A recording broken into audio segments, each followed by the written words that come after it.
Alors, l'accompagnement à la réussite. En fait, vous voyez que, et vous savez, finalement, l'entrée à l'université, c'est toujours quelque chose qui est assez déroutant parce que vous allez avoir finalement tous vos équilibres qui vont être un peu mis en péril et finalement peut-être encore un petit peu plus cette année puisqu'on ne sait pas trop comment va évoluer cette crise. Et donc quelque part, vous allez voir qu'on a déjà prévu plein de choses et qu'on va être là. Et à Jean Blou, on met vraiment beaucoup de poids sur l'accompagnement des premières années. Vraiment, on travaille avec toute une équipe pédagogique qui est finalement dédiée à cette première année et qui va vous apprendre à acquérir ce métier d'étudiant parce que finalement, oui, étudiant, c'est un métier, c'est même votre premier métier. Alors, il y a des cours préparatoires qui vont se donner à Liège en anglais, maths, chimie, physique et français, qui vont se donner fin du mois d'avril. Les modalités ne sont pas encore vraiment établies parce que, vous le savez, on n'a pas encore une vue très claire de comment cela va se passer. Et donc, je vous encourage à suivre cette adresse, cette URL, qui vous permettra d'avoir des informations et de pouvoir suivre un petit peu comment tout cela va être organisé. Est-ce que ce sera en présentiel, est-ce que ce sera à distance? Mais voilà. Normalement, des cours préparatoires dans ces matières-là sont proposés.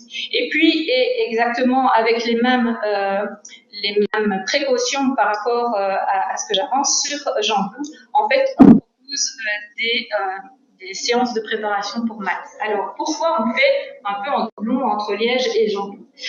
À Liège, la séance préparatoire, les cours préparatoires de mathématiques se basent sur le programme de maths 6 heures. Et donc, on s'est rendu compte que les étudiants qui avaient eu maths 4 heures dans le secondaire et qui allaient suivre ces cours préparatoires, finalement, revenaient beaucoup plus paniqués qu'avant parce que ils voyaient très rapidement des notions qu'eux ne maîtrisaient pas du tout.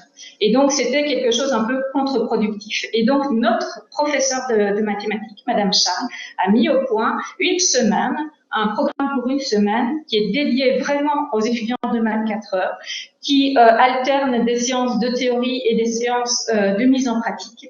Et elle va vraiment se baser sur le programme de maths 4 heures, donc revoir vraiment tous les éléments de maths 4 heures qui sont importants pour son cours, et peut-être un ou l'autre concept qui ne sont pas forcément dans les cours de maths 4 heures ou qui ne sont peut-être pas vus de la même façon dans différents établissements. Et elle va vraiment insister sur ces notions-là pour que les étudiants de maths 4 heures puissent vraiment avoir tous les outils en main pour bien débuter l'année et pour pouvoir bien commencer le cours de mathématiques. Et voilà pourquoi on réserve vraiment cette session de mathématiques à Jean Blou pour les étudiants qui ont suivi maths 4 heures. Et donc, entre eux aussi, on développe une espèce de collaboration entre étudiants pour s'entraider et pour se motiver finalement à acquérir ces notions de mathématiques. Et donc, vous avez aussi un lien qui est repris ici sur la DIA.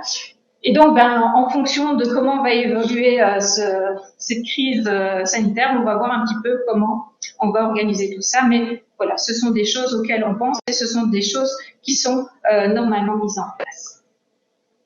Alors, à la rentrée. La rentrée, il faut savoir que nos étudiants, les premières années, rentrent une semaine avant tous les autres. Alors pourquoi? Eh bien parce que ça nous permet de vraiment les accueillir et de vraiment leur donner toute l'attention qui est nécessaire. Et puis à vous, ça vous permet de rentrer de manière un petit peu plus douce dans cette vie universitaire. Vous allez passer d'une classe de 20 à peut-être des amphithéâtres où vous serez très nombreux. Voilà, c'est déroutant, c'est un nouvel environnement. Il faut aussi pouvoir se retrouver dans les locaux ici dans la faculté. Donc cette semaine, c'est vraiment dédié à vous. Alors je vous rassure, les anciens ne sont jamais vraiment très loin, puisque généralement, dès la première semaine, certains sont sur le campus et interagissent avec vous. Et il y a normalement toujours un barbecue de bienvenue qui est organisé pour les nouveaux arrivants. On verra cette année, évidemment, si on peut l'organiser. Vous voyez que je mets des conditionnels un petit peu partout. Mais voilà, c'est quelque chose qui se fait vraiment spontanément de la part des anciens pour vraiment vous accueillir et puis vous faire rentrer dans cette fameuse grande famille jean-baptiste. Alors, vous rentrez une semaine avant les autres et pendant toujours, vous vous avez un horaire qui est totalement différent de l'horaire que vous aurez le reste de l'année. Pourquoi? Eh bien, pendant 15 jours, on va se concentrer pour vous donner toutes les informations, tous les outils qui sont nécessaires pour que vous puissiez commencer avec vraiment toutes les bonnes dispositions, les cours qui sont au programme de votre première année. Et donc, ce sont quoi? Eh bien, ce sont des réactivations de connaissances. Donc, en maths, chimie, physique, vous allez avoir des petits tests de prérequis pour voir un petit peu où vous en êtes par rapport au niveau 0, identifié par vos enseignants. Mais ça ne peut, voilà, ça ne rentrera pas dans votre moyenne. C'est vraiment un petit peu vous conscientiser sur, peut-être qu'en chimie, j'ai 2-3 notions qui ne sont pas passées. Peut-être qu'en maths, il y a des choses à voir. Et puis, on ne vous en laisse pas là. On ne vous laisse pas juste avec ce constat et puis finalement dans cette panique. On organise des séances en petits groupes à nouveau où les assistants que vous aurez pendant toute l'année vont travailler avec vous ces notions de chimie et vont travailler avec vous ces notions de maths et de physique. Alors, depuis 2 ans maintenant, ce qu'on fait, c'est que les séances préparatoires en maths et en physique sont assemblées dans les mêmes séances. Pourquoi? C'est pour vous montrer que finalement l'outil mathématique est très important en physique aussi et finalement permet d'appliquer la physique. Et donc le professeur de mathématiques et le professeur de physique se sont mis tous les deux ensemble pour essayer d'imaginer ces séances de remédiation en mathématiques et en physique, pour finalement, pendant 15 jours, revoir avec vous tout doucement toutes les notions qui sont nécessaires et qui sont jugées importantes pour bien commencer le cours de mathématiques et de physique. Pendant cette semaine d'accueil-là, donc vous aurez des notions de maths, de chimie, de physique, mais on va aussi vous présenter les services sociaux, on va aussi vous présenter le sport, et puis on va aussi vous donner des séances de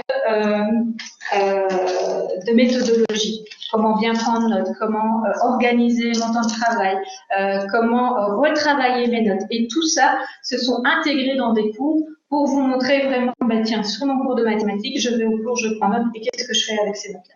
Et tout ça est fait vraiment de concert avec l'enseignant de mathématiques pour que finalement, ces cours et ces séminaires de méthodologie vous permettent déjà d'avancer dans l'acquisition de la matière et vous permettent de vous donner les bonnes pratiques pour pouvoir travailler beaucoup. Donc, vous voyez que pendant le début de l'année, on vous prend vraiment en main et on essaye vraiment que cette transition se fasse le plus simplement possible pour pouvoir finalement vous intégrer tout doucement et retrouver vos repères. Parce que c'est très important et certains finalement sous-estiment ce chamboulement qui va se passer pendant ces 2 premières semaines. Donc, on va vraiment vous accompagner pendant ces 2 premières semaines. Mais cet accompagnement et ce soutien va se poursuivre pendant toute l'année. Et donc, pendant l'année, on va mettre en place des choses qui sont vraiment pour aider les étudiants de première année. Il y aura par exemple des monitorats individualisés. C'est quoi? Eh bien, en première année, normalement, le mercredi après-midi, vous n'aurez jamais cours, mais tous vos assistants seront à votre disposition pour répondre à vos questions. Ce sont ni plus ni moins des cours particuliers qui sont offerts par la faculté et qui sont donnés par des personnes qui savent exactement le niveau que vous devez atteindre dans ces cours. Mais on vous donne finalement la responsabilité de venir à ces monitorats individuels. Vous devez travailler vos cours, vous devez identifier vos points de problème, les questions, etc. Et puis vous venez pendant ces séances de monitorat poser des questions aux assistants et vous repartez avec la réponse. Et c'est hyper important. Trop d'étudiants négligent ces points-là et finalement se retrouvent à l'examen face à une question qu'ils s'étaient posée pendant l'année et auxquelles ils n'ont pas fait attention d'aller chercher la solution. Donc voilà, ces monitorats sont là et on pousse vraiment les étudiants à le faire.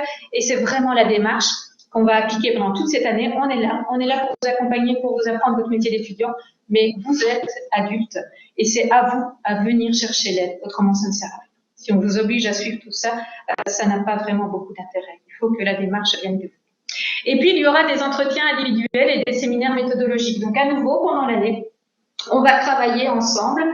C'est facultatif, donc c'est-à-dire qu'on n'oblige pas les personnes, mais on les encourage. Par exemple, après la semaine de test, je vais en parler tout de suite, on va avoir un séminaire où on va analyser les résultats et voir comment on peut modifier les méthodes de travail pour que finalement ça se passe mieux s'il y a eu quelques couacs en novembre, que ça se passe mieux au mois de janvier. Donc on va faire des petits séminaires comme ça très appliqués où on va donner quelques conseils aux étudiants et où on va finalement travailler avec vous de manière un peu plus générale.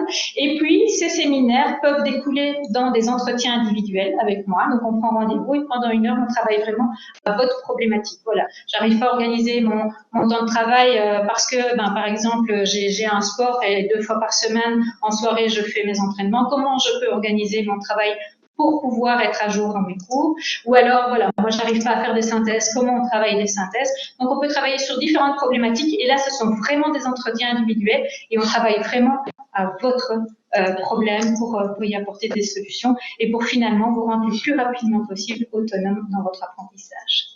Évidemment, vous voyez qu'on est là au début de l'année, on est là pendant toute l'année pour vous soutenir, mais on le sait tous très bien que le nerf de la guerre, ce sont les évaluations. Et finalement, les évaluations à l'université n'ont pas grand-chose à voir avec les évaluations dans le secondaire. Donc, on a pris le parti de vous entraîner aussi à ces évaluations. Et donc, la semaine de Toussaint, qui est normalement une semaine de congé dans le secondaire, eh bien nous, on supprime tous les cours, mais à la place des cours, on met un test qui va vraiment refléter le plus possible l'examen que vous aurez en janvier. Donc, par exemple, en botanique, vous allez avoir en janvier un examen, ce seront des questions à choix multiples, et bien le test de novembre, sur une matière certes plus condensée, puisque c'est de mi-septembre jusqu'à novembre, le professeur va vous proposer un test pendant 2 heures, donc la durée exacte de l'examen de janvier, et va vous proposer de répondre à des questions type QCM. Donc vous allez vraiment être dans des conditions qui vont vraiment refléter la session d'examen de janvier. Alors pourquoi on fait ça? Bien justement pour que vous puissiez voir sur une matière qui est assez condensée, donc quelque part on peut rattraper facilement, est-ce que mes méthodes de travail, est-ce que ma connaissance et mon niveau de maîtrise de la matière correspondent à ce que l'enseignant attend de moi? Alors, si je réussis ces tests de novembre, c'est génial. Ça ne veut pas dire que je ne peux plus travailler. Ça veut dire que j'ai la bonne méthode et que je continue comme ça et qu'en janvier, je vais aller valider mes cours. Si ça se passe mal, rien n'est perdu. Nous sommes vraiment début novembre et donc on peut revoir ensemble, voir ce qui n'a pas été, modifier les méthodes de travail et finalement, l'objectif, c'est d'aller en janvier chercher votre dispense. Alors, il faut toujours une petite carotte finalement pour motiver les étudiants à jouer le jeu et donc ces tests de novembre comptent pour 10% de la note de janvier. Donc ça veut dire que si on réussit le test de novembre, on part déjà avec un petit bonus pour les examens de janvier, mais que si on rate ce test de novembre, ça ne veut pas dire que c'est perdu pour janvier. Donc c'est plus un incitant que finalement une sanction.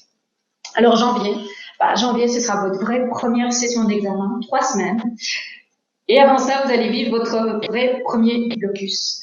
Et donc, il va falloir apprendre à gérer tout ça, apprendre un petit peu à travailler par rapport à cette session de janvier, voir comment vous allez vous organiser, comment vous allez étudier pour vous. Vous serez plus fort puisque vous aurez déjà eu les tests de novembre. Et j'ai oublié de vous préciser qu'après les tests de novembre, on organise une session où on rend des bulletins aux étudiants. Et donc, c'est pas seulement la note, c'est une note détaillée en disant, par exemple, en mathématiques, la théorie, quel point j'ai reçu à la théorie, quel point j'ai reçu à la pratique. Est-ce que finalement, si j'ai raté mon cours de mathématiques, c'est plus la théorie ou la pratique qui a posé problème? Donc, on vous donne finalement la possibilité de poser un diagnostic par rapport à vos résultats. Et le jour où on remet les bulletins, tous les assistants sont présents dans la salle avec moi et ont vos copies d'examen de test. Et vous pouvez aller consulter votre copie et voir un petit peu, discuter un petit peu avec eux de ce qui n'a pas été. L'objectif, c'est vraiment d'avoir des réponses aux questions et de pouvoir modifier ce qui n'a pas été pour que ça passe en janvier. En janvier, à nouveau, après la session de janvier, on a une remise de bulletins avec à nouveau une consultation des copies où on aide à nouveau les étudiants un petit peu à analyser ce qui s'est passé, de voir ce qu'on peut éventuellement changer si ça n'a pas été en janvier pour la session de juin. Session de juin, grosse session, 5 semaines d'examen où là, vous devez présenter évidemment tous les cours du deuxième quadri et puis vous pouvez représenter les cours du premier quadri qui n'auraient peut-être pas été validés en janvier. Donc c'est une session beaucoup plus dense, mais là, forcément, vous serez beaucoup plus aguerris que finalement la session de janvier. Vous allez déjà être des étudiants un petit peu plus matures par rapport à ces évaluations. Et puis, pour ceux qui malheureusement n'auraient pas pu solder leur examen en juin et une première année, c'est quand même quelque chose qui peut être déroutant et donc il n'y a rien de mystérieux de pouvoir aller en seconde session au mois d'août et de pouvoir finalement terminer ce qu'on n'a pas eu l'occasion de faire au mois de juin et de nombreux étudiants arrivent à valider leur année au mois d'août et donc il ne faut pas prendre ça pour finalement une session au rabais. C'est vraiment une session qui permet aux étudiants qui ont besoin d'un peu plus de temps, qui ont mis peut-être un peu plus de temps à rentrer dans le système, de pouvoir aller valider leur